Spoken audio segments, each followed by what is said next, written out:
Good morning, good afternoon, ladies and gentlemen, and Jai Hind. As the founder of CASA, it gives me great pleasure to welcome all of you to our 21st webinar, rather undiplomatically titled Samudra Manthan, Does AUKUS Enhance the Quad or Undermine It? I do presume that the participants would be aware of this great epic tale from Hindu mythology. While the partnership of the Quad and now the alliance with AUKUS would surely churn the seas, will they produce the nectar of immortality and be a harbinger of peace, or would they poison its waters and raise the tensions that may well spiral out of control? Peter Drucker, the management guru, said, "Alliances are difficult precisely because there's no boss in them. They are a partnership, and partners are equal by definition. One cannot give orders to a partner. Hence, the secret of a successful alliance is to manage it as a marketing relationship. In a partnership, one considers what the other partner is a customer. And the first question is not what do we want to do? It is what are the partner's goals, the partner's objectives, what is value for the partner, and how does a partner work and operate? Once this is understood and accepted, the alliance will work." So to understand this churn in the Indo-Pacific, we are joined by four eminent personalities who are arguably the best minds in understanding the complexities of this partnership and alliance, and would look at this from not only India's point of view, but what it means to the Indo-Pacific region. Our first speaker of the day is Mr. Gurjeet Singh of the Indian Foreign Service, 1980 batch, who has recently retired as Indian ambassador to Germany.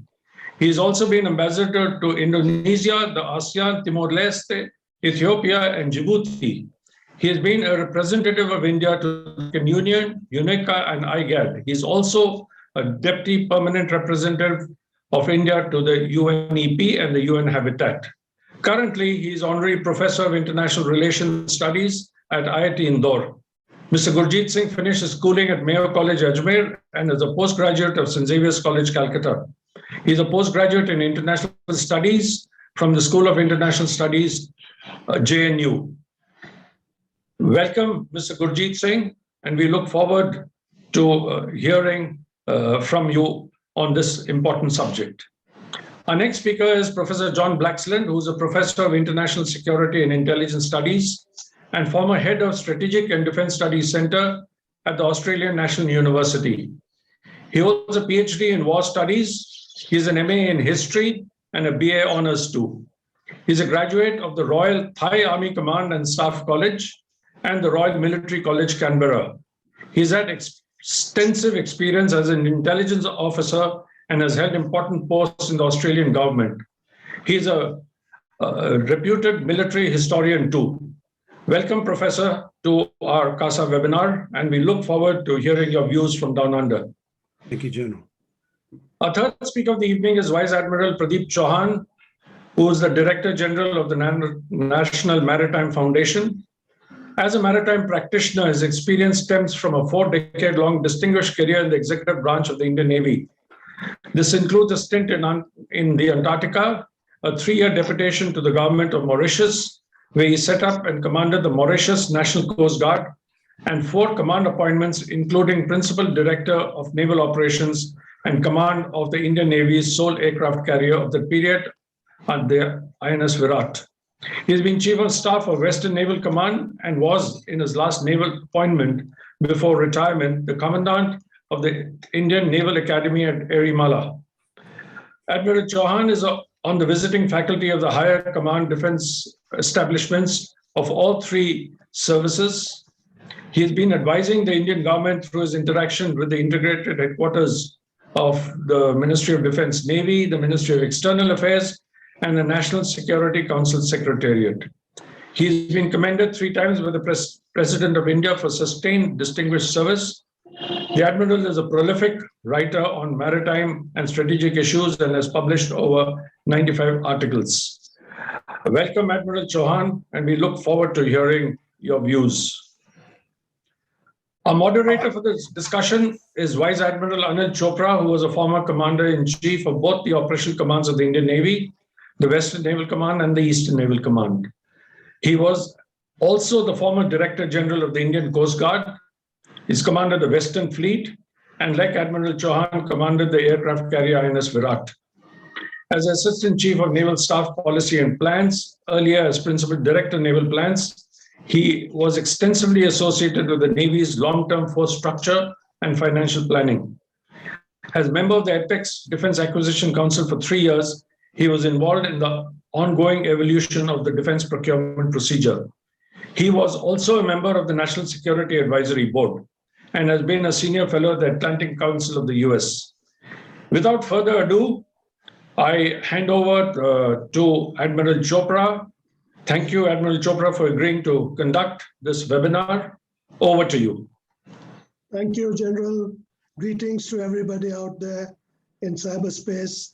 Delighted, as always, to participate in a CASA webinar. The topic today is difficult. It is difficult to compare AUKUS with Quad. It's like comparing oranges with apples. One is a full-fledged military alliance, and the other is just an informal concert, if you wish, of democracies and like-minded nations. Of course, there is enough grist in the mill for everyone to analyze both, but it is not easy. But I'm sure our distinguished panelists will take it on and try and answer the question about both these particular groupings. Now, Quad and AUKUS, as you all know, are just two of the veritable jigsaw puzzle of groupings in the Indo-Pacific of all shades and hues, from US-led military alliances to all sorts of bilaterals, trilaterals, and of course the quadrilateral. And it's almost becoming like the MFN, or most favored nation, which we used to see in trade and geoeconomics. No one quite knows now who is on whose side, and even amongst people on the same side, there are some bickerings which are bound to be there. It's an interesting phase, and I think the topic is quite, we should have some fun analyzing Quad and AUKUS together. Now, without beating around the bush, all these groupings have come about because of China's aggressiveness, for those politically correct assertiveness, since 2008, thereabouts. And that has really catalyzed all these various helter-skelter groupings, which we have seen, and all sorts of, arrangements, let's put it, in I think, a quest for security. As a challenger power, China has certainly added hugely to the insecurity in the Indo-Pacific, in a region which ever since the Vietnam War was very stable, and people were focused on economics and prosperity, and there was peace all around, Pax Americana and minutely, if you wish. But now, of course, everything changed.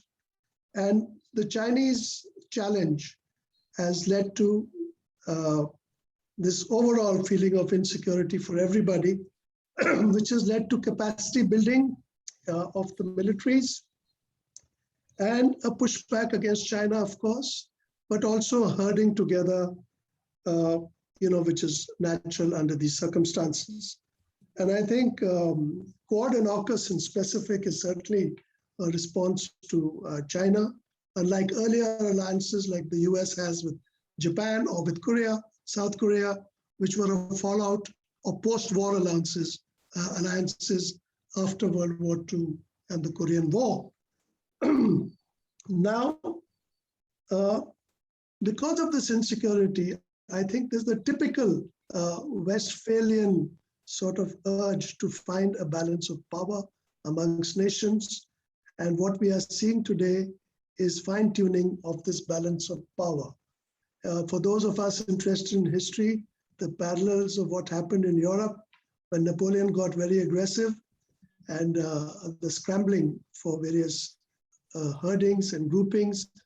And that was also just one country at that time, unlike World War I and World War II, where there were 4 or 5 strong powers on either side. But it's interesting that in seeking this balance of power, we have come up with things like Quad and AUKUS. And the trouble with these sort of non-military alliances is their dependability. No one is quite sure whether people will fight if they are required to. There is an issue of dependability. Unlike in the NATO or Warsaw Pact, where there are, concrete articles which call upon people to join in the fight, so to speak, if something occurs. Most of the alliances that we see now in the Indo-Pacific are of a very fluid and nature with nothing really laid down, no commitments, no compulsions. And that is the first issue that I'd like to point out, that there's a dependability crisis. And I think AUKUS in a way stems from that dependability crisis.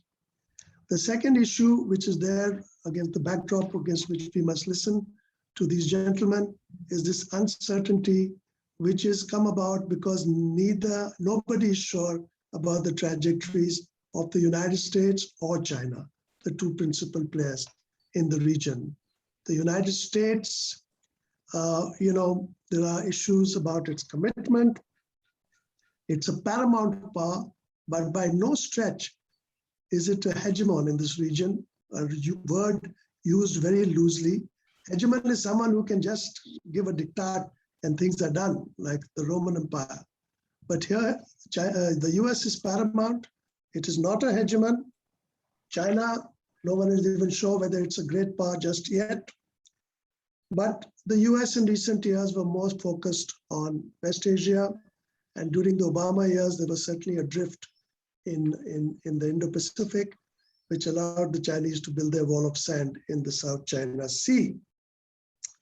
There are questions about US force levels, about its technological edge, about its internal polarization, and even about the competence of its military, stemming from not only Afghanistan, but by general information now available across the net.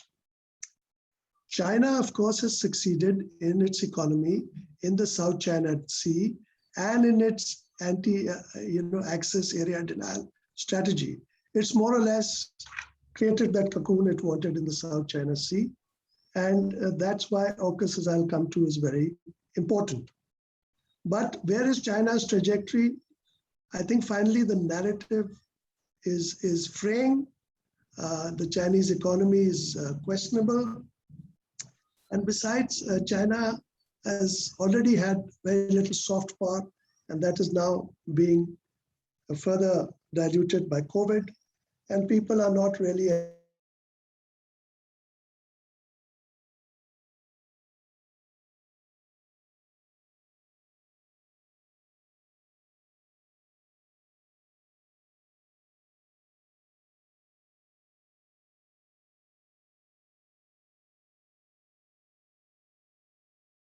world, including China, are aware of. And China has dependencies and vulnerabilities. I don't have time to go into that, but China is not a powerful monolith which can't be challenged. And it has had its failure.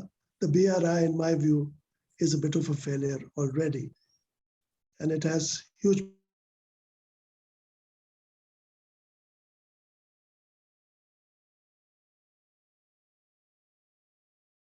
problems. So uncertainty is leading to a volatile situation where everyone is hedging.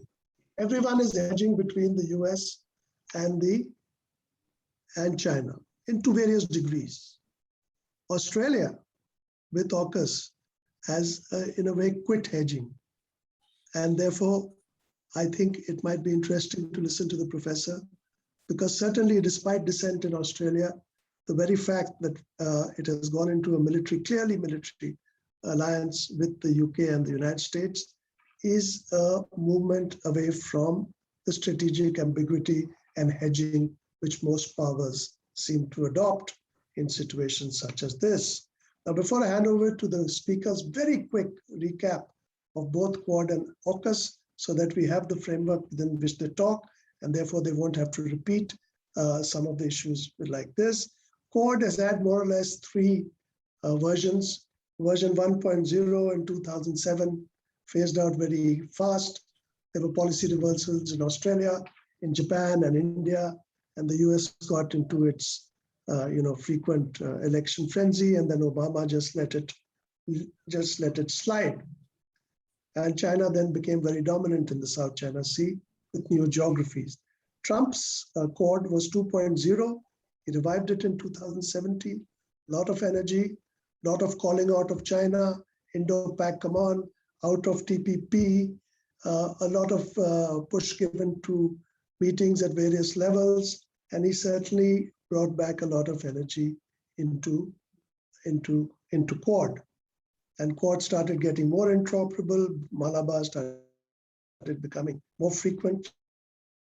And otherwise, there were alternatives to BRI and the supply chains which were talked about, and there was talk of Quad Plus. And then Biden 3.0 in 2021 is moved away clearly from any sort of alliance or military connotations. And now we have Quad, which is trying to constrain and maybe isolate Beijing in the larger global system, preventing it from dominating supply chains, manufacturing and infra, and therefore forcing it to compete and cooperate rather than to challenge. This is a long-term incremental strategy, and there are problems here with this Quad strategy because Beijing and the son of heaven in the Forbidden Palace could miscalculate, and therefore we have a problem where either Chinese miscalculation or Chinese hubris and its underestimation of both the United States and democracies in general may lead it to conduct itself in a fashion in which things like phone ops may not be enough. And then you come on to AUKUS. Clearly, it's part of the Anglosphere. And these are countries which have fought together since Gallipoli and are aware of each other's military strengths and weaknesses. And there's no ambiguity here. Unlike with India in the scheme of things can be very useful in Malacca, but there is strategic ambiguity and always the thrust for autonomy, and a clear disavowal of military alliance. So that was not there. And Japan's Article 9 also is something which would prevent it from going into something like AUKUS. So I think what they have done is now create an Anglo-spheric deterrent, which is actually very powerful. For those of us who, I would like to underline that what AUKUS gives the Indo-Pacific is a deterrent because it brings in SSNs within the confines of the first island chain. And thereby, they're not SSBNs, they are submarines which can be deployed for very long periods within the first island chain. And therefore, it's an actual military deterrent because it threatens Chinese shipping, Chinese fleets, Chinese warships. But this is 20 years away. And these facilities will be used by the UK and US submarines also. So they have actually pivoted now to the Western Pacific. And though there is dissent in Australia, and though there is transatlantic rumbling by France and others, that's where AUKUS is. But as someone said in the beginning, it could raise tensions. So maybe it's not the best thing. Who knows? So finally, AUKUS and Quad, more the merrier.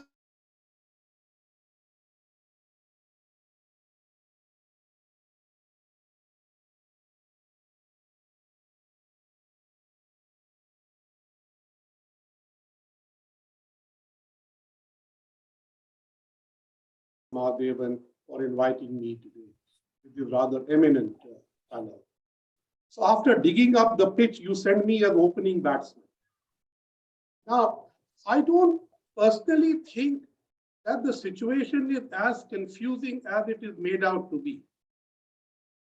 There is the Indo-Pacific, which is missing from the title of your theme today, but that is the reality in which AUKUS, Quad, everybody operates. And the Indo-Pacific is the one which gives India maximum space, since World War II in this region. So to maintain Indo-Pacific and whatever goes with it is India's best interest.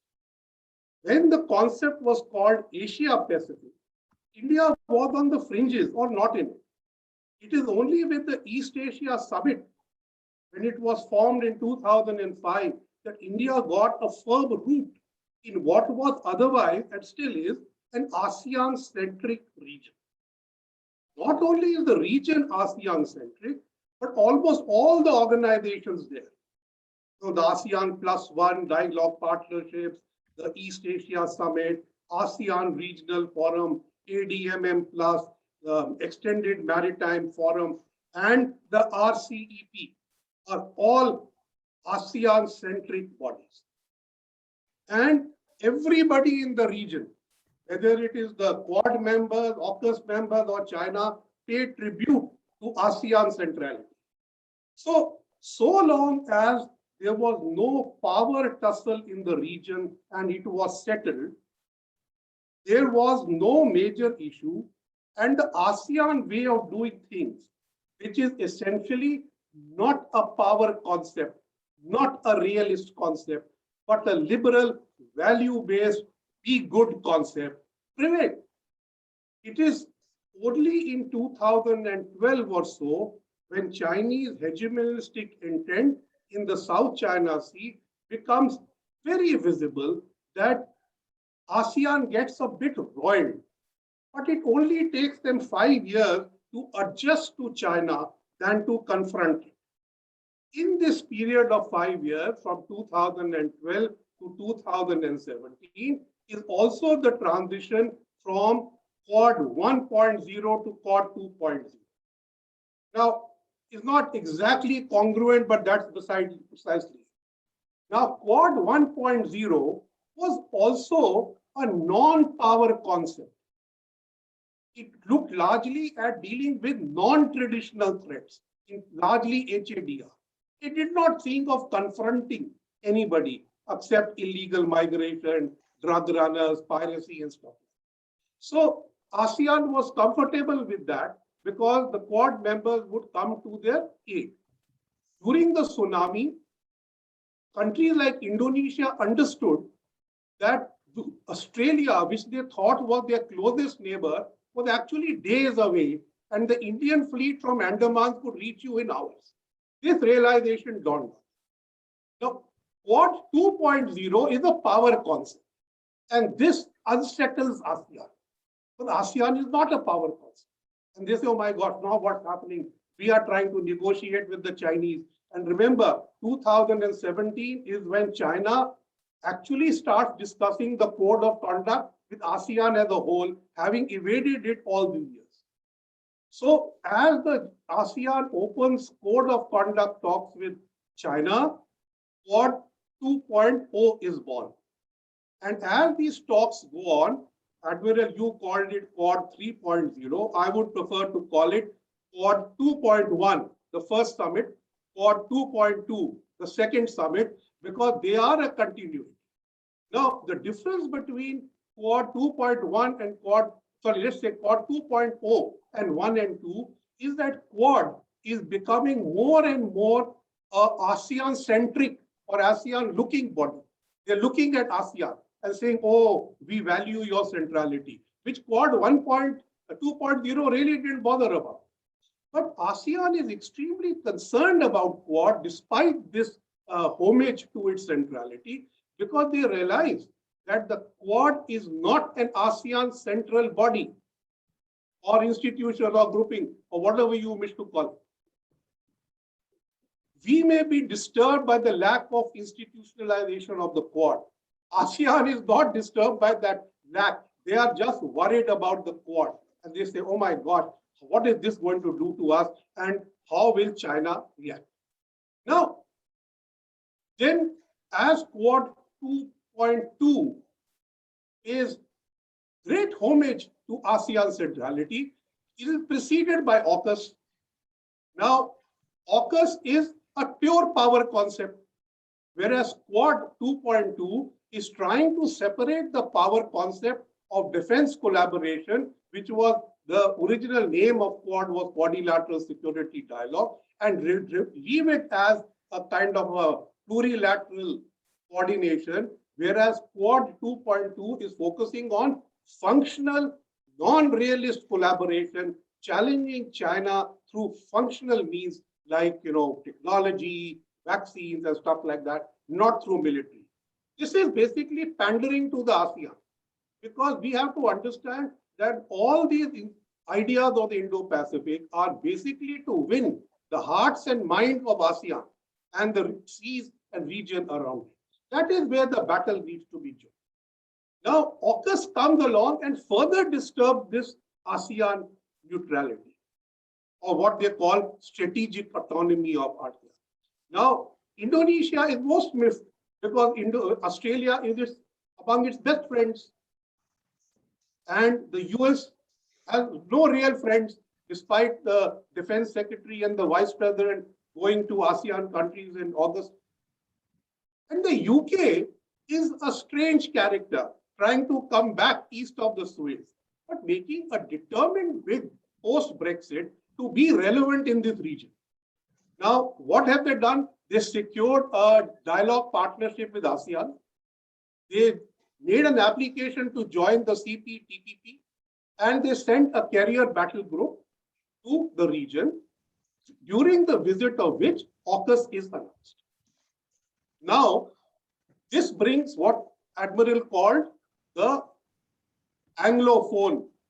But I don't agree with this Anglophone description, because after all, ANZUS was Anglophone.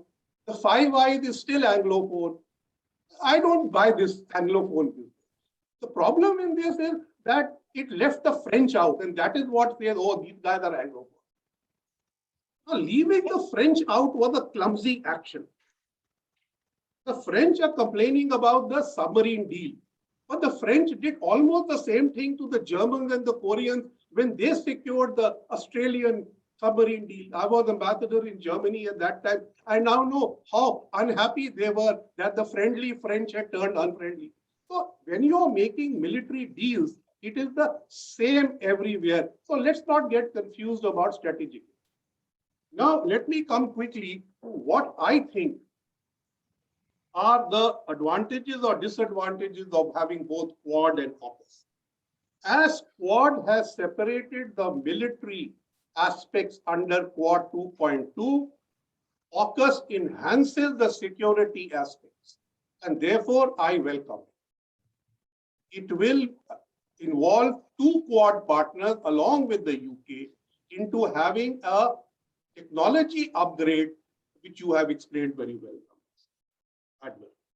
Now, AUKUS also brings a firmness to Australia's policy in the Indo-Pacific. What happened after Quad 1.0 is now unlikely to happen, because with AUKUS, which is much more formal than Quad, Australia is firmly with the US. And if the US is firmly in the Quad, Australia will remain there too. But I believe that Australia sees the Quad and resultant consequences as also to its advantage. Thirdly, Australia lacks symmetry of intent and capabilities. But with the building of AUKUS and Australia's firm participation in Quad, you will see greater synergies in Australia's role in the region. And as Australia builds its strategic partnership with India, I believe that AUKUS and Quad in this case will become complementary. Next, there is an India-Australia-Indonesia trilateral, which acquires greater significance because it brings in an ASEAN country along with two Quad partners. This is going slowly, but it is going steadily. And we must not allow AUKUS or Quad or anything to distill this into a very weak subject. We must allow it to brew better. Similarly, there could be an India-Japan-Vietnam trilateral coming. But the problem with AUKUS is it has almost derailed the India-France-Australia trilateral. Now, to us, it is extremely important to have France as a partner. In some ways, France is a hedge against the US.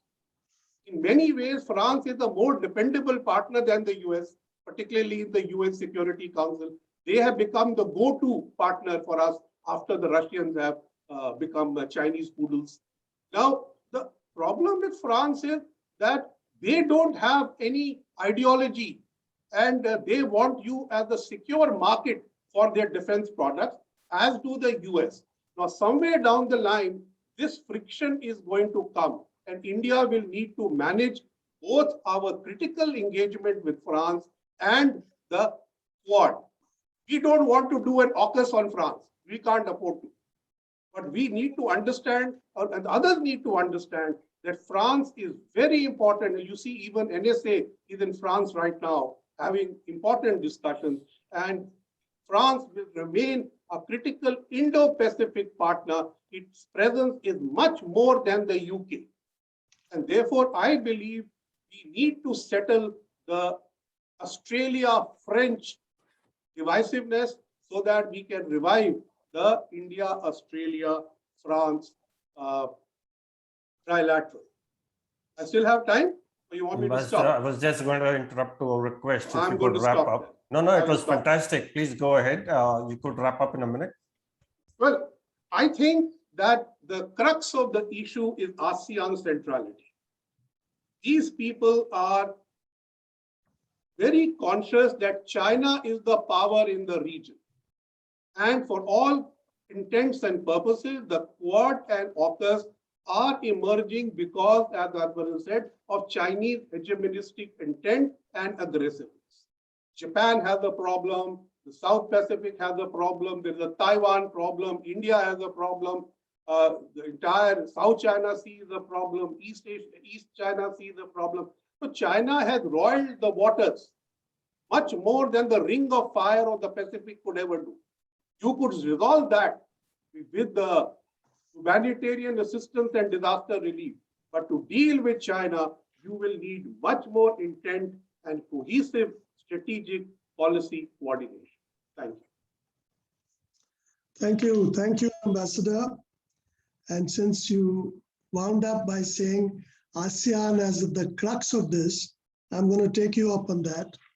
Everyone is aware of ASEAN centrality and the homage that is paid to it by everyone in whatever they do. But may I ask you that in the current situation, as you said, the thing which was missing in the Indo-Pacific, in the title was the Indo-Pacific. And the Indo-Pacific, certainly for India and France, is far more than the Western Pacific and the Andaman Sea. There are issues in West Asia, there are issues of the coast of Africa. So I'm surprised that you brought it down to ASEAN centrality. But even if we limit it to the West Pacific, how much of ASEAN centrality, and this is a provocative question, is actually just say so in the diplomatic circuit, and how much does it really matter in the balance of power in the Indo-Pacific? So let me clarify. Since our subject today did not cover the Western Indian Ocean, I did not do that. But it is not only India and France. Recently, India and Germany exercised outside Djibouti. Yep. India does it with the UK also. So it is not several of our partners exercise there, but this is for all of them. It is not Indo-Pacific policy. That is the only distinction. Sure. France and India, and to an extent Japan, it is Indo-Pacific. For the US, it's not Indo-Pacific policy simply because that is CENTCOM, and this is the different command. That is the only reason. Now, coming to your question about ASEAN centrality. You know, I have always told ASEAN, even when I was there, which was in 2012, that simply saying centrality is no good. You have to be responsible for your region, which you show no responsibility. Instead of challenging China, you are adjusting to Chinese aggression. And Chinese aggression and the secret manner in which ASEAN is negotiating the code of conduct may give away the South China Sea to the Chinese.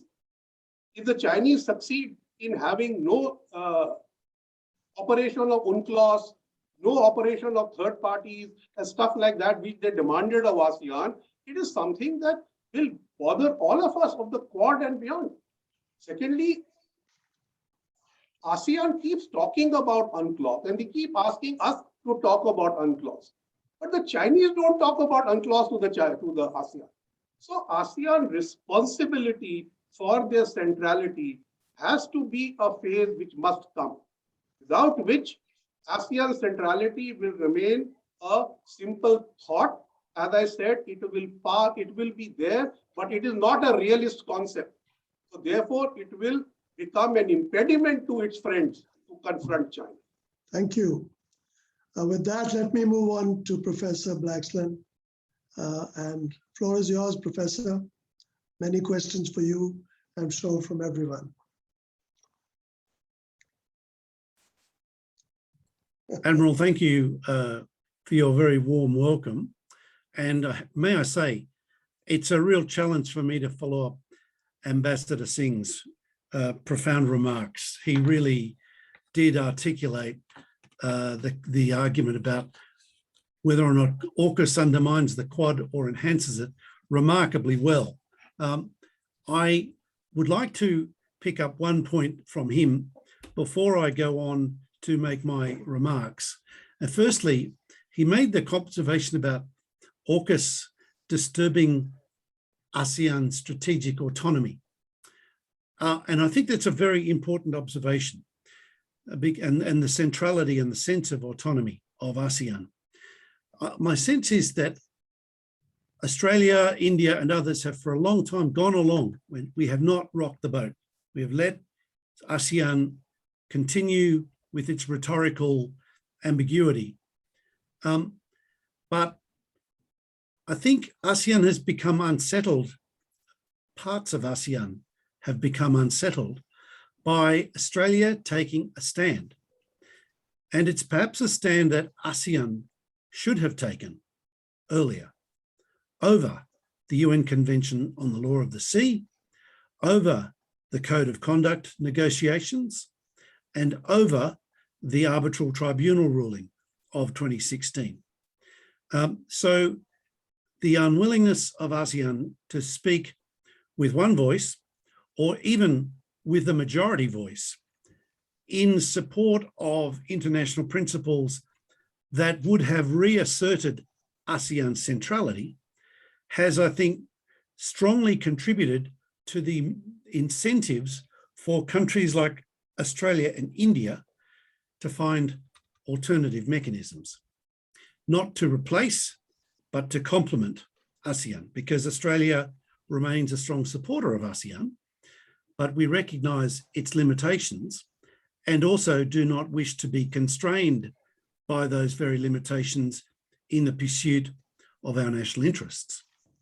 So thank you, Ambassador Singh. As I say, hard for me to follow such a top-notch performance. Can I just say, I'm going to, I think, address three broad points.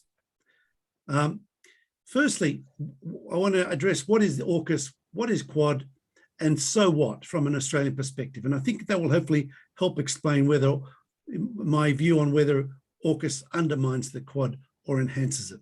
Firstly, AUKUS is, despite the opening hoopla of the event, of the declaration, with the Prime Minister and the President and the two Prime Ministers all simultaneously, on the screens together, which from a Canberra point of view was early in the morning. It was a surprise to everybody. It's really, in some respects, a little bit overblown, because it's really a technical agreement for nuclear propulsion and for the sharing of technology for additional manufacture and supply to Australia of precision-guided munitions, long-range, hypersonic and sophisticated, cutting-edge military technology. But it's not just that. And I guess that's where the hoopla comes in, because it builds on the points that Ambassador Singh touched on this, some of the things relating to that Anglo-spheric dimension, if you like, the history, the shared history that for Australia and the United States goes back to the signing of the ANZUS Treaty in 1951, but really goes back to 1941, a decade earlier, and 1942, when General Douglas MacArthur arrives from the Philippines to set up the American-led headquarters for the return offensive northwards in the Pacific War.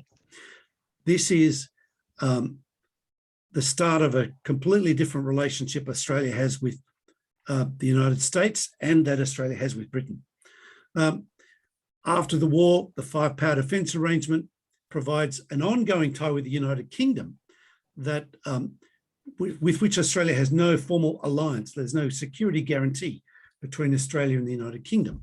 But we have the five-power defence arrangement, which covers our relationship with Malaysia and Singapore, two former colonies. And also, of course, and as Ambassador Singh, and I think Admiral, you touched on this as well, the Five Eyes connections. Australia is an intimate connected partner with the English-speaking countries, Canada, New Zealand, the United Kingdom, and the United States. And of course, the so-called ABCANs for armies, the five countries' armies have standardization agreements. There is the TCPs, the quadripartite cooperation standardization agreements. But interesting, these countries that were originally connected by culture and being English-speaking, a New World in the case of the United Kingdom, of the United States and Australia, New World offshoots from an Anglo-centric Europe, have become much more multicultural countries. They are not just the white Anglo countries they were 2 generations ago. Australia in 1967 abandoned the white Australia policy at about the time that the civil rights movement under Martin Luther King reached its pinnacle. And these countries have, despite ongoing tensions, Australia with its Aboriginal identity and reconciliation, these are ongoing issues in Australia, much like Black Lives Matter remains an issue in the United States. But these are countries that are now much more inclusive, much more cosmopolitan, much more accepting of non-Anglo contributors to society. So that is the context in which AUKUS has emerged. For the United States, we know, of course, we've seen this relative decline with the emergence of China that has seen great power contestation come back to center stage. And that for us has been accentuated by the wolf warrior diplomacy, the exercise of sharp power, and the crystallizing of the realpolitik dimension of international relations that wasn't there 15 years ago when Australia was first engaging with India with Quad 1.0. The dimensions that emerged with Quad 1.0 coming out, as you mentioned, Ambassador, out of the Indian Ocean tsunami, where India responded, Australia responded, and then we met each other off the coast of Sumatra and realized, hey, why don't we cooperate more? You know, this is crazy. Finding we have so much in common, so many shared interests, but that we then were backed off. We backed off in part because we were intimidated by China. China was very angry at the prospect of a Quad 1.0, and the Prime Minister at the time, Kevin Rudd, basically said, oh, okay, all right, well, we don't want to cause offense, so we'll back out of the Quad. Not realizing that no matter what we did, it wasn't going to be enough to satisfy China on this. They wanted more than we were prepared to give. And that remains the case today. So moving back to this AUKUS formation, I want to just touch a bit on the post-Brexit UK. You know, Britain joined the European Economic Community in 1973. It looked from Canberra's point of view and from Wellington in New Zealand that we were being abandoned by the British. We were still heavily trade dependent on the UK. Now we had diversified. We had a free trade agreement with Japan, and we were developing other trade relations across Asia. New Zealand, far less so, was much more heavily hit by the consequence of Britain's choice. But what we've seen is both Australia and New Zealand, we've actually prospered. It didn't really matter that much that the Brits moved away. That was okay. But as they seek to come back in a post-Brexit world, where they're looking to establish a global Britain, where they're looking to burnish their credentials with the United States in the Indo-Pacific, which is now the center of gravity, if you like, geostrategically for the United States. The emphasis, the utility of Australia to the United Kingdom has grown. But it is now one where it's a reciprocal one. They're seeing utility for Australia. But for Australia, we're now not seeing it as a subordinate relationship. It's now one of a partnership. When Britain joined the European Economic Community, it was the tail end of empire. Australia still had not fully, arguably, grown up. It hadn't quite realised it's, gone through puberty, if you like. It had still holding on to some of the apron strings of the UK. But that's long gone. That's more than half a century ago. And we are now a much more independently minded and more mature a state with its own organs of state. There's a parallel there with India, where having experienced, colonization at the hands of the British, there was an understandable and visceral reaction to Britain that I think has faded with time as Britain's power has waned, as its consequences, its tangible negative effects have waned. There is a sense that they're probably more welcome back in this neck of the woods now that it's more on a level pegging. It's not a superior subordinate relationship by any stretch of the imagination. They are here largely because we've invited them to be. And that's, I think, a very interesting dynamic at work. Professor, sorry, can I just interrupt to wrap up and invite Admiral Johan to pull in a question once you wrap up, please? Yes, sure. So just on the, what is the Quad? Well, the Quad is a four-way security dialogue. We talked about that before, but it has become more than 1.0. It's with 2.0 and 2.1 and 2.2, as Admiral Singh's, as Ambassador Singh has pointed out. It really is now much more than just about the security dimension. The virus options in response to the pandemic, the medical dimension, the IT, the information technology sharing. This is now about recognizing the geostrategic realities of shared geography and of overlapping interests and of our desire to collaboratively work to deter would-be aggression from a more assertive and more acerbic and more adversarial People's Republic of China. And so if I can move on to my third key point, so what from an Australian perspective? Well, I would contend that I'm not a fan of the Cold War 2.0 metaphor. I do not think it is helpful because we are not in the Cold War. It is very different to the Cold War of old. The dynamics are completely different, and that metaphor, I would contend, leads us to wrong examples to be drawn from the past. I think what we face now is a situation that I would describe as the 6 C's in the 1 C. The 1 C being the Great Lake, which is what the Indo-Pacific is dominated by, the Indian Ocean, Pacific Ocean, but the Southern and the Atlantics as well, okay? That's the 1 C. The 6 C's are the continuum of cooperation, competition, contestation, coercion, and conflict. Now, all of those are happening right now. We are seeing cyber attacks. We are seeing foreign interference.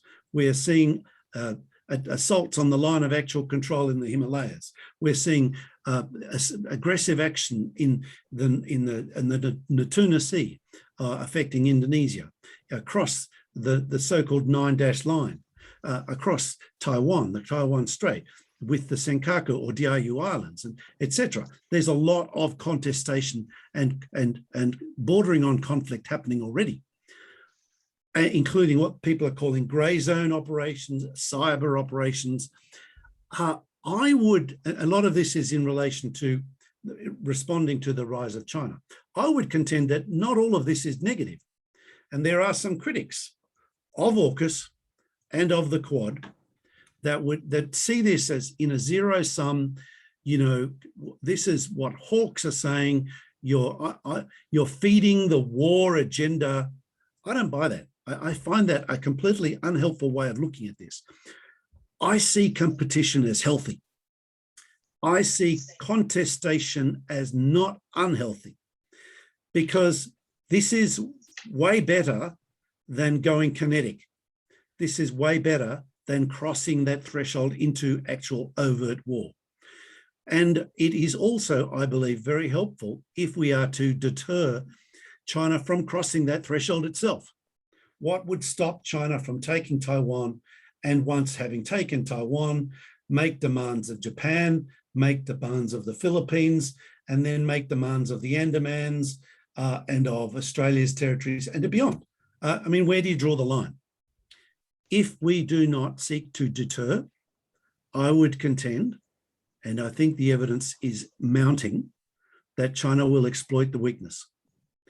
We are in a position where it is in our interests to collaborate, to deter, across a range of that 6 C's spectrum, from cooperation, competition, contestation, coercion, and conflict. And conflict, I'm thinking cyber in particular, the cyberspace, where there is a genuine conflict happening right now. Now, there was, as I started my remarks, referring to Ambassador Singh's excellent observation about ASEAN and its desire for centrality. I think it's really important that we work collaboratively to assuage the fears and concerns of our ASEAN neighbours and partners, and work collaboratively with them to reassure them of our desire for ASEAN to remain central, but at the same time, not allow them to constrain us in the pursuit of our interests, which are actually, in my view, also their interests, to push back. So at that point, I will pause now. Thank you very much. Well, thank you, Professor. Now, you did not say it in so many words, so I'm going to ask you, does Quad undermine or enhance? Does AUKUS undermine or enhance Quad? And as I can understand, of course, you do imply that it enhances, and all such collaboration is, of course, there for deterrence. So the only question that I really have for you is the degree of dissent in Australia regarding AUKUS. We've all been reading articles about people who are exercised about the shipbuilding industry, about the nuclearization, the activists, and so on. And of course, any election in a democracy can bring about a reversal of policy. Not, of course, that it can reverse AUKUS, but it might determine the progress of AUKUS. So having observed these things over the years, how stable would AUKUS be in the years to come in the light of possible dissent within Australian society, and also due to any political turbulence? Excellent question, Admiral. And look, I guess my remarks were making the point that there is, and you pointed this out, in terms of the direct, blunt answer to your question, does AUKUS undermine the Quad or enhance it? I would contend that they are complementary. They are not the same. They serve different functions, but they are complementary. And there's some very interesting observations. In Australian politics, there are a number of political parties. On the right-hand spectrum, there is the National Party, which used to be the Country Party or the Farmers' Party, aligned with the Liberal Party, that's the conservative side of politics. The left or centre-left has been the Labor Party, which was the Workers' Industrial Party. And then what's emerged in recent years is the Greens. And the Greens have taken a position which is much more than just about the environment. they have taken a view about geopolitics that is more about isolation and neutrality. And this is a view that people in the Labor Party and in the coalition view as naive and dangerous, because it is about not funding the military, not bolstering deterrence, and basically, taking a view that Australia should become more of a porcupine, withdraw into itself more, and avoid conflict and just basically hunker down. I would contend that that is not a tenable, sustainable path into the long-term future. It may be tenable for a few years, but not for long. And it's not because Australia is enormously invested in its relationship with the United States. Australia technologically is very much connected and interoperable with the United States. It is as effective and as powerful on the world stage as a middle power, in large part because of the ability to leverage its connections, its networks, its capabilities from those it draws from the United States. So there is dissent. There is no question there is dissent. It is, in my view, part of the electorate that is highly unlikely ever to gain a majority in politics. And there is nonetheless, so that's on the dissent front. So I think we can park that as it's a concern, it's a legitimate one. It's one that I think the Australian body politic is mindful of. Both the centre, the Labor Party and the Conservatives are mindful of it, but are not overly fearful of it, because it is considered essentially still relatively marginal. And also, as the great power contestation gets greater, the challenges become more sharply defined. One of the things that I would argue, and I've written about this in what I've called a geostrategic SWOT analysis for Australia, looking at the strengths and weaknesses, opportunities and threats for Australia, is that when we distill that down, to my mind, it comes to three things. We have great power contestation, we have looming environmental catastrophe, and we have a spectrum of governance challenges: terrorism, criminal gangs, people smuggling, prospects of the breakdown of law and order. All of those combine to generate a dark overlapping space. Now, the Greens agenda tends to focus on the environment and not so much on the governance or great power contestation.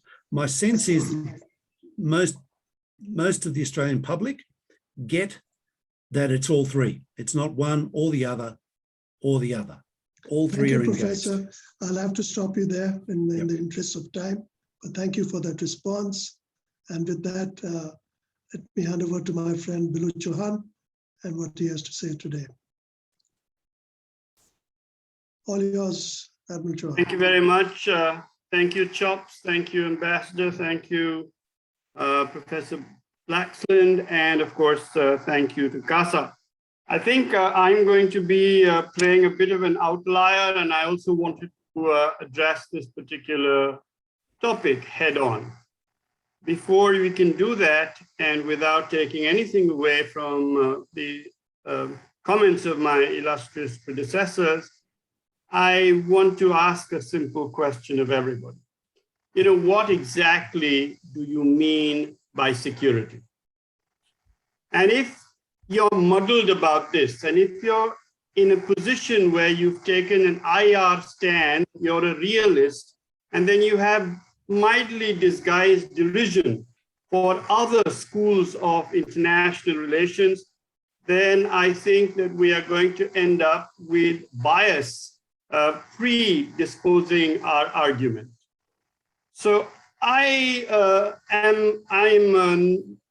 obviously I'm a realist, but I'm also mindful of the benefits and the advantages of value-based liberal orders. And I'm also filled with great disquiet by the ascendance or the toppling of all other schools by any one given school including that of the realists. So let me return to my question about what then is regional security. And could we and should we so happily, so in my mind, naively segregate military security from regional overall security? Does not one feed into the other? Where does military security actually fit? And I think that military security fits as an insurance and an assurance mechanism for the pursuit of the strategies that have been evolved by the region, by its players, by individuals, even by marginally crazies, for the pursuit of their, or the attainment of their geo-economic objectives. And that is where the militaries fit. And therefore structures involving militaries fit there, and ought not to, in my mind, ought not to be confused and placed at a level higher than they are. They are like diplomacy. They are an instrument of foreign policy. Diplomacy and the military are neither exclusive to one another, nor ought they to be. So I think that if we approach the problem from this perspective, we may end up with different answers. The first is, do you have, at least from the top of your head, each person has outlined the disadvantages and the advantages of AUKUS. Let me do the same. Let me rattle off maybe 10 to a dozen disadvantages and perhaps a marginally lesser number of advantages. So AUKUS, at the very top of our strategic value thinking, nations, since nation states tend to balance continuously between two contradictory predilections. One of them is national interest. The other is international trust. And these militate against one another.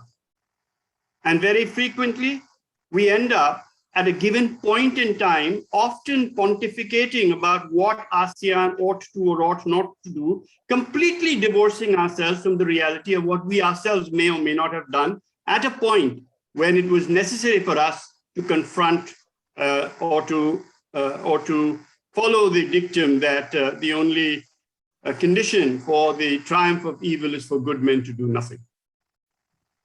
And we did very little. So I think it's very hard for me to subscribe to a view that actually moralizes to one other grouping without having to look at oneself. Therefore, what exactly are the, against that backdrop, let me say what exactly I feel are the disadvantages of AUKUS. The first of them is that it undermines the value and worth of a sovereign promise.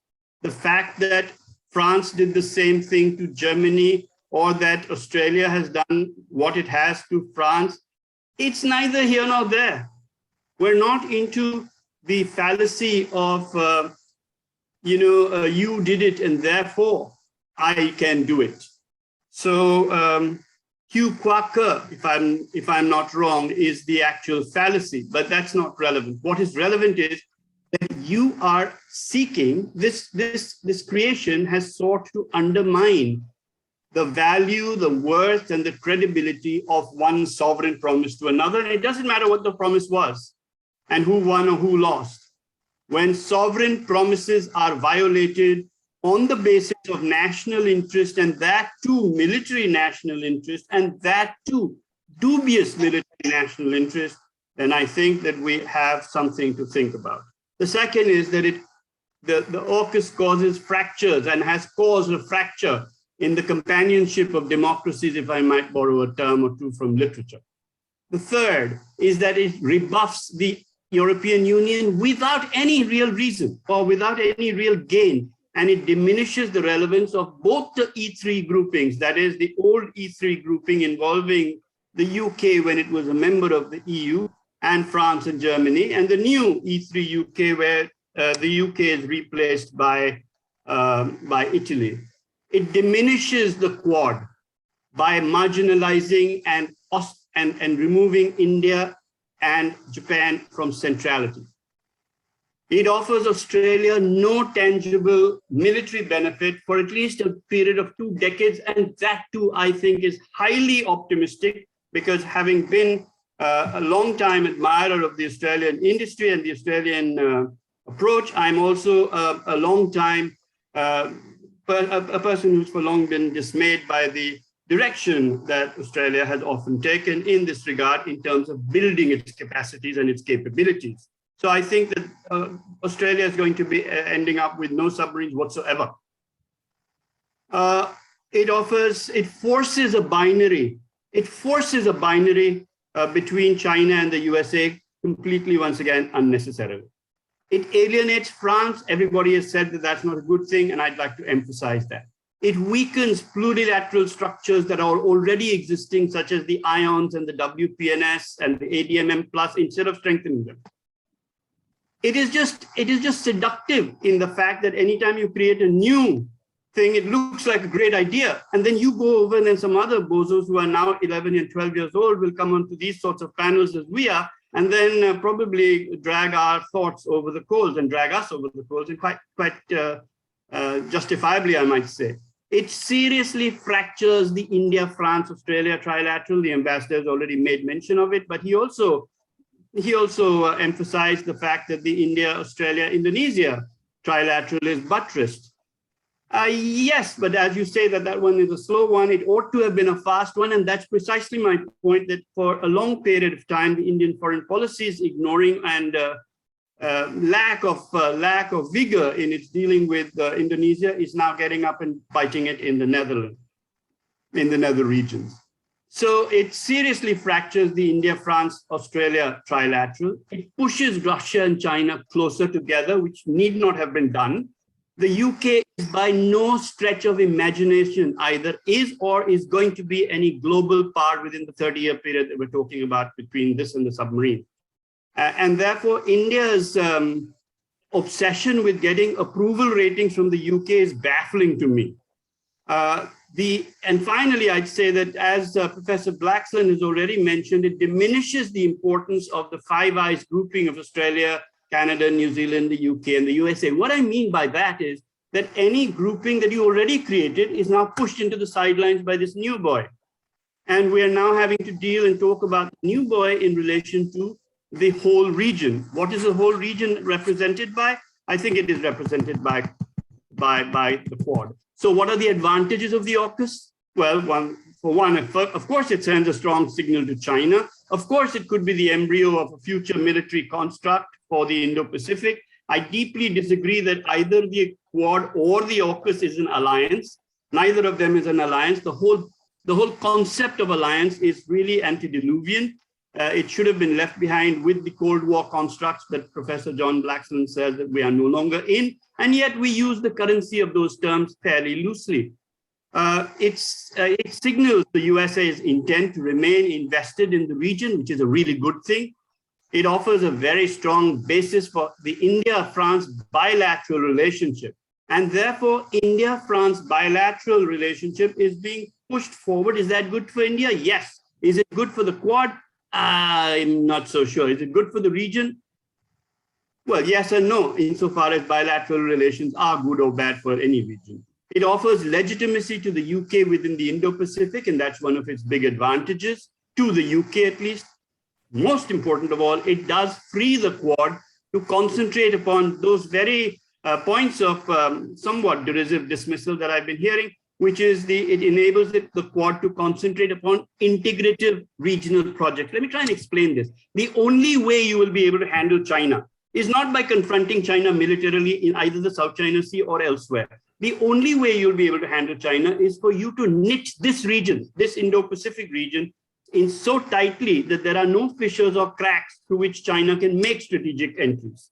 And that requires you to pay attention to the region as equals within the Quad construct. I'm limiting myself, obviously, to the Quad. So it frees the Quad to concentrate upon this integrative, these regional projects that integrate. And it allows India to leverage the Quad's economic potential to hit its own target of becoming a $5 trillion economy. So from India's perspective, is this all a good thing? Yes, it is a good thing. From the region's perspective, is it a good thing? Much less clear that it is a good thing. From the Quad's perspective, I think it is not a good thing at all. I stop there because I think that they're bound to be. Admiral, I was just going to say those fireworks, definitely the Australian Prime Minister is going to be worried if you come on shore. I could see Professor Blaxland and everybody wondering where this nuclear missile is going. But anyway, Admiral Chopra, I will leave it to you to take it with another question. Well, for a moment, I thought it might be difficult to stop that flow, but Bilu, I think, did it himself, which is remarkable. But let me ask you one question in all seriousness, which is your comments on alliances. Now, you made a point that military alliances no longer exist in the traditional Cold War fashion or earlier, but I'd like to dispute that. There are two alliances, certainly in the Indo-Pacific, the one the US has with Japan and the other that it has with the Republic of Korea, which it clearly lays down that the US will come to the military help of either of these two countries if they are attacked. Now that is an actual military alliance. And the AUKUS, while it doesn't have any articles about coming to each other's aid, is clearly lays down that it is a military pact, which is going to enhance building of submarines, lays down cyber, lays down AI, lays down quantum, it lays down everything else for a very specific military purpose. So it is clearly an alliance. So would you like to sort of expand on what you mean when you say that there are no longer any alliances in the world of today? Yeah, I'm probably unable to make my point, was unable to make my point clearly enough. So thank you for the opportunity to rectify that. It is not my contention that there are no existing alliances. It is my contention that the age of entering into new alliances is now over. We are now replacing alliances all across the board by strategic partnerships. So we have a whole hierarchy of strategic partnerships. You have a strategic partnership, you have a comprehensive strategic partnership, you have a global comprehensive strategic partnership. And the fact is that these partnerships are not based upon military commitments of one or another, but on the larger the number of policy fields, the more critical is the strategic partnership. And therefore, AUKUS, if you confine AUKUS to the area of military production of submarines and the enhancement of AI, etc., first of all, that itself is a bit of a stretch because AUKUS is correct for the requirement for production of submarines and the transfer of technology relating to that. But other factors of technology are well within the ambit of the Quad. Okay, thank you for that. But as a corollary, and I'll give you another opportunity to clarify yourself, that you are saying that it's an era of partnerships, alignments, as opposed to, formal alliances, and you're correct. But is there not a danger that all this surfeit of comprehensive strategic partnerships, this surfeit of 2+2 dialogues with all and sundry, the surfeit of trilaterals between all sorts of combinations, is there not a danger of all this becoming a talk shop at first, and therefore mitigating against what you started with, is the realist military issue? Yes, clearly there is that danger, clearly, but that danger exists even within the established alliance structures of the Second World War onwards, where alliance partners, having signed treaty commitments, have reneged whenever they feel that it is not in their interest to enter into somebody else's war. And the problem with the alliance is just that it can drag you in quite unwillingly into somebody else's, sort of pursuit of that country's national interest or its perceived threat to that country's national interest. That's really the problem with the whole alliance structure. And it is working, as you've seen for yourself, in too many cases. All right, thank you. Thank you for that comment.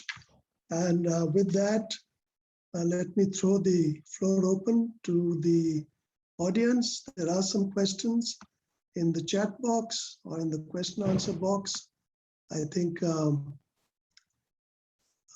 first one is from Rishi Athria for Professor Blaxland, mentions that the UK is supposedly welcome back as a non-colonial power.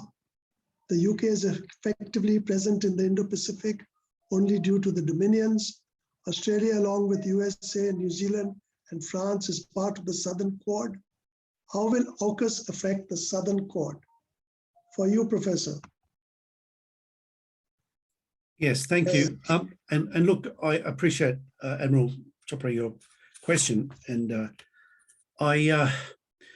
look, Australia has not handled the relationship with France very well, but it's not all one-sided. France really was pretty cavalier in its approach towards Australia with the submarine deal. Once it had it secured, it felt it was able to throw its weight around and be pretty casual in response to Australian pleas for more urgent, more thrifty responses, and it didn't happen. Now, France remains a Indo-Pacific power. It's got physical presence in the Indian Ocean and the Pacific Ocean. It remains, we have the France, Australia, New Zealand arrangements. We have ongoing interests in collaborating with France in the Pacific and the Indian Ocean especially. And it is in our interests to make the relationship with France work. So if India can help us do that, that would be good. I recognise Australia has not handled that well. We have arguably blown it. And I do think, though, that President Macron has taken it a bit too far. And there's no credit around at the moment for how this has been handled, largely by either side. But it remains in the interests of Australia and France to collaborate. I would contend it remains in the interests of India for France to collaborate not only with India, but with Australia, and for us to find a workable way to get past the challenges we've experienced, to maybe, and there's going to have to be some creative engagement opportunities explored. But there's no question that this is a setback in terms of the engagement with France in the region, but it's not, I believe, an insurmountable one. But France does need to get over it. Australia does also need to act with some more humility and offer some olive branches. Thank you. Thank you, Professor. Then there are a series of questions on deterrence from Rumail Dahya. He asks, what will it take to deter China? And then he asks, is AUKUS strong and determined enough to deter China? And how soon is Quad expected to organize capabilities to be able to deter China? Well, I leave it to all the panelists who may want to comment on this. It's about deterrence, it's about Quad, it's about AUKUS. So in the same order, I think maybe, Professor Blaxland can take the AUKUS part of it, and Ambassador could come in with whether Quad is ready with the capabilities. So AUKUS on its own can't deter, and not sufficiently and not fast enough. But what AUKUS does is it sends a very loud signal, a demonstration of resolve for the United States to remain engaged and for Britain to engage in a fresh way, and to accelerate domestic production in Australia of munitions and advanced missile technology, and to explore other opportunities for collaboration on AI, artificial intelligence, robotics, quantum computing, precision-guided munitions, as well as nuclear propulsion.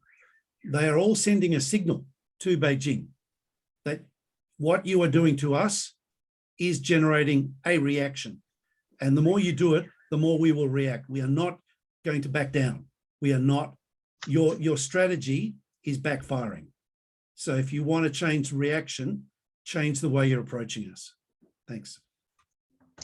Ambassador. Thank you. So I would first like to react to something that Admiral Johan said. Sir, every strategic partnership does not an alliance make. India and ASEAN are strategic partners. India and Japan add an adjective to the strategic partnership almost every 3 years.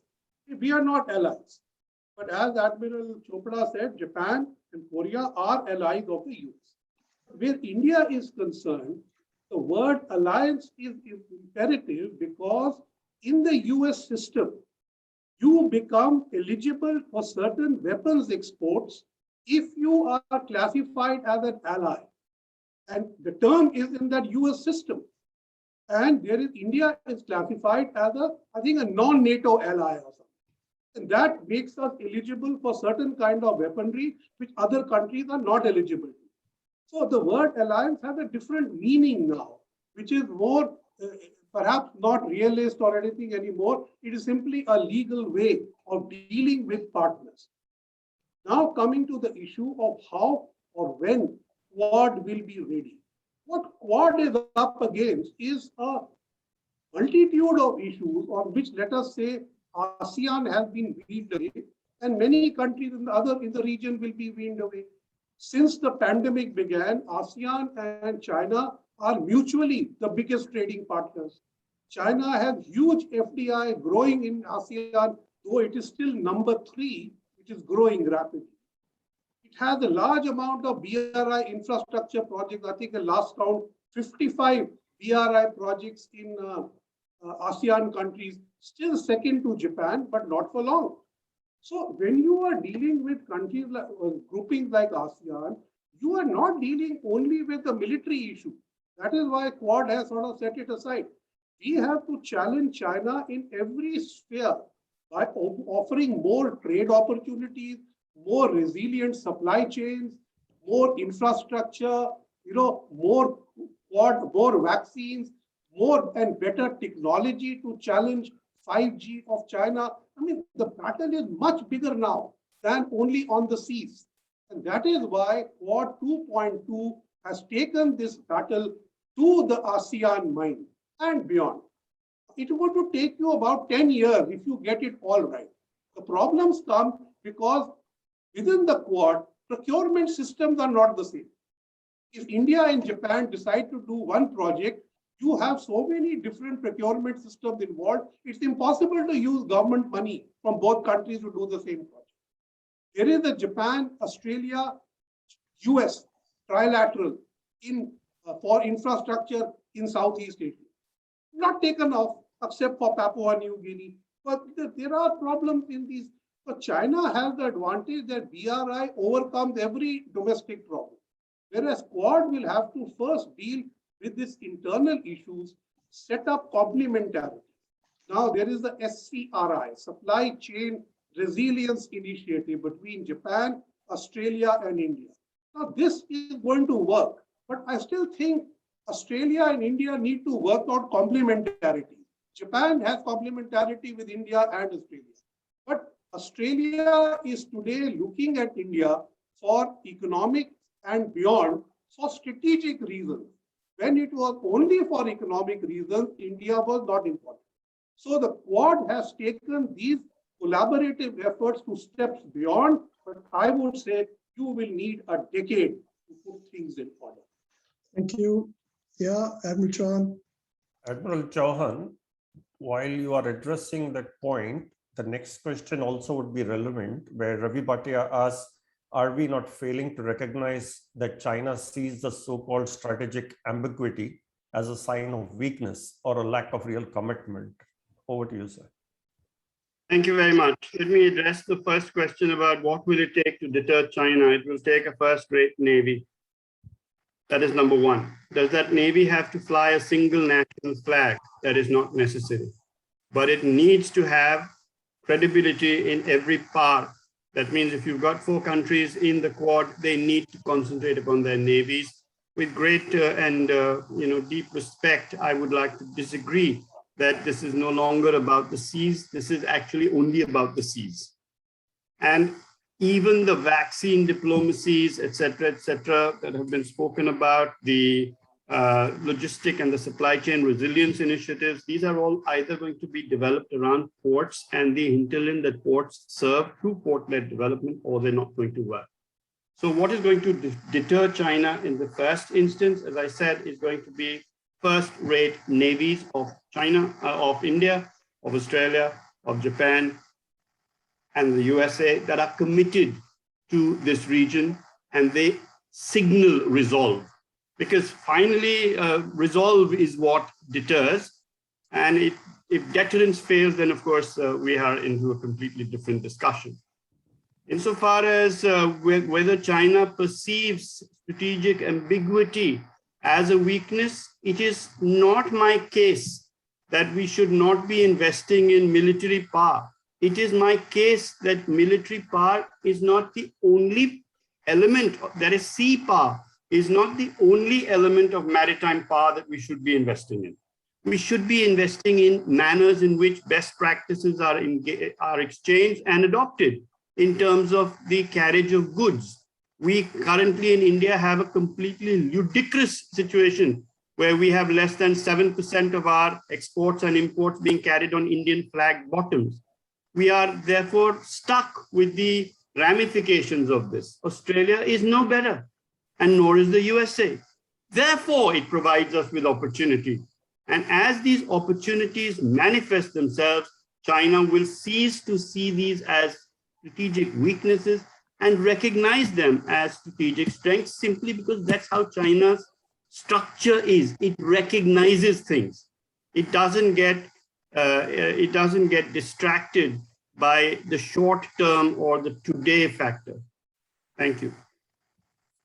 Admiral Okay, Chopra, can we extend this, although the time is up? With the permission of the speakers, can we extend it by another 10-15 minutes for a few more Well, we questions? only have 2 more questions which I can see typed in. Let me ask both of them. One is from Rumail Dahya again. Can any partnership or alliance work optimally if every member is merely wanting to draw from it instead of also contributing to it? Every member of Quad is into the partnership for their specific reason, but the main one is China wanting to hurt the interests of each one of them. Who would like to take this on?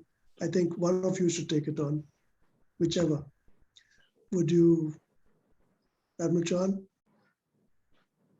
Yeah, I would very much like to say that this is a fact, this is a statement at the which taken at its superficial level, nobody can disagree with. However, it implies that nations are entering into the Quad, for example, solely with the purpose of extracting what they can from the Quad without contributing, and that is actually untrue. It is a misperception, if at all it exists. India is a very good example, as is Australia, as is China. Each of these countries, as is the USA, are contributing into the Quad. And that's how you're getting these.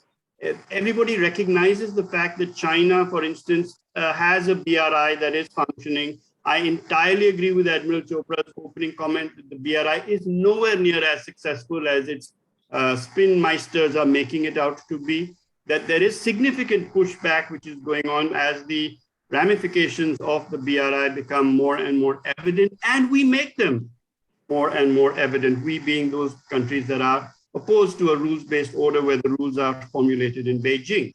So each country which is involved in the partnership of the Quad is certainly contributing and not merely extracting. That, I think, is a flat rejection of that particular implication, if at all the implication was there. If it wasn't, then I apologize. Okay. The other 2 questions are more geo-economic in nature and could open another discussion altogether with TTP and RCEP. So I think it's now 11:31. Maybe we should wind up the question and answer session. I just have a few points in my closing comments.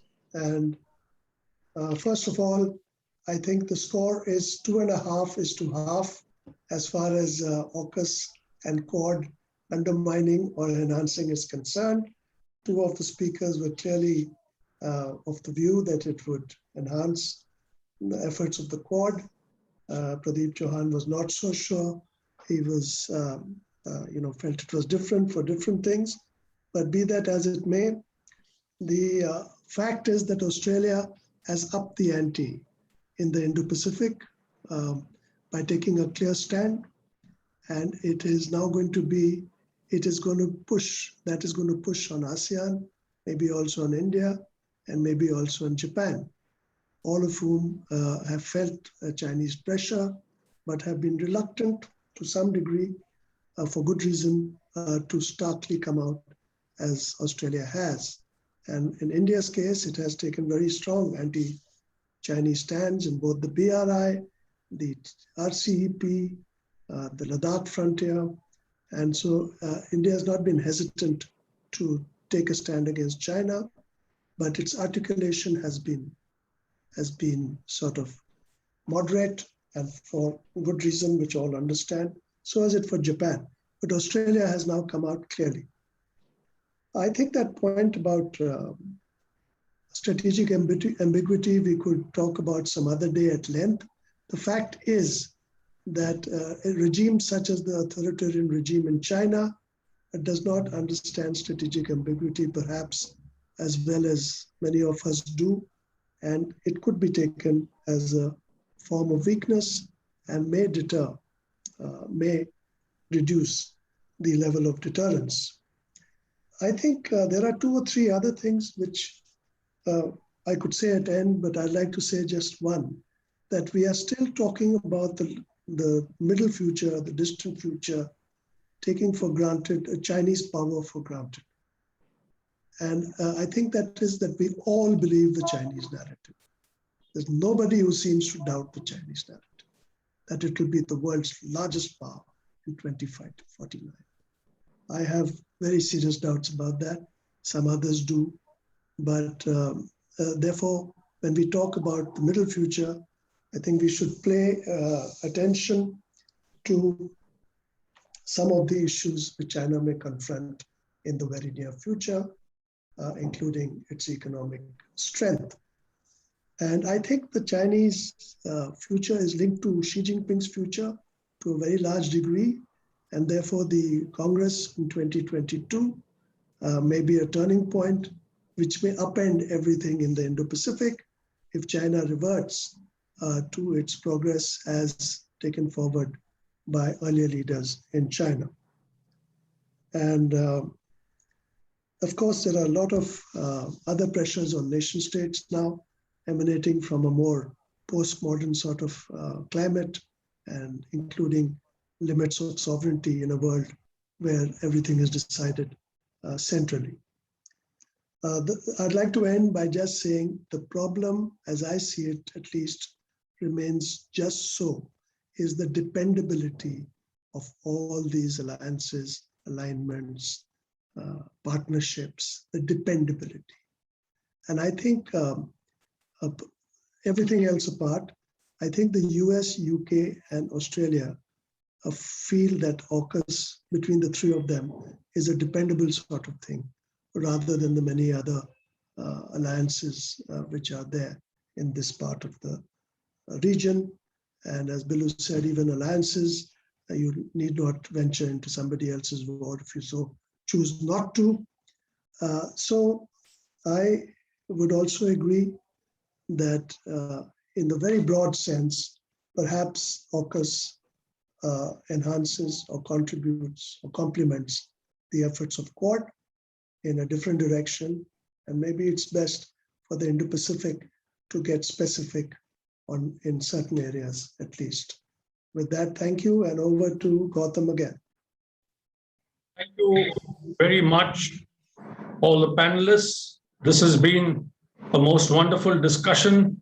And if I may just add a word, one of our respected defense reporters has mentioned yesterday that there is a possibility of the strong moves towards getting India, Japan, and South Korea into the Five Eyes Alliance. Now, where that will pitch us and how closely that will get us towards AUKUS and how it will strengthen Quad is to be seen. I think we'll need another webinar for that as that story develops. But thank you all very much. Thank you, Ambassador Gurjeet Singh. Thank you, Professor Blaxland, for taking out your time from way down under. Thank you very much, Bilu, my friend and coursemate, and Anil too, my friend and coursemate, for moderating this discussion. And above all, I'd like to thank Team CASA, Mr. Mahadevan Shankar, and Barnali for efforts in putting this together. Thank you all the participants for attending this webinar, taking out your time on a Sunday morning, Sunday afternoon to attend this. Thank you all. Good day, good luck, and Jai Hind. Thank you. Thank you, everyone. Good day. Thank Thank you very you. much. Thank you. Thank you very much. Thank you. Bye.